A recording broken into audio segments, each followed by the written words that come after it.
Amaro Imana bane namwe Gomez ugiye vyiza mwese mahisemo neza mukaza muri kino kibanza kuri umunsi wa none ushigikira umwe mu basinayasi dukunda cyane ndetse twishimira mufashe tumukomera amaji Abel Duwai.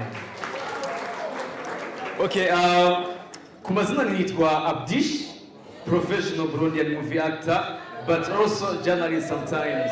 So ikibazo narisi ibibazo bibiri gusa sinkunda kurambira abantu buriya.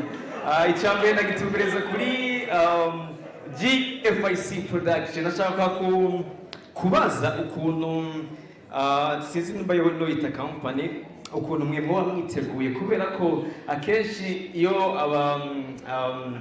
dusohoye amafilime nkasimbira muri commentaire nkaraba nkasanga bariko baravuga ati kubera iki none mutaduhindurira umeme uruguma muduha bya bindi nyene ndakunda kuzibona izo commentaire sometimes yo umwe mu bo dukora akazi kamwe ya produce film yiwe. Sasa nagomba kubaza rero kuri GFIC production ukuntu bo biteguye basi kubera ko twese ngaha twifuza impinduka ntidushaka kuva muri bya bindi nyene. Nashaka rero kubaza muri iyi company ukuntu bo biteguye basi kugira ngo batuzanire impinduka mu mareresi ngaha iwacu mu Burundi haba mu buryo cyangwa kwagura imbibe baraza kwitubwira haba ku realisateur yatwandikiye iyi filime ndetse akayidirectinga bwa mbere kwaza congratulations Tama.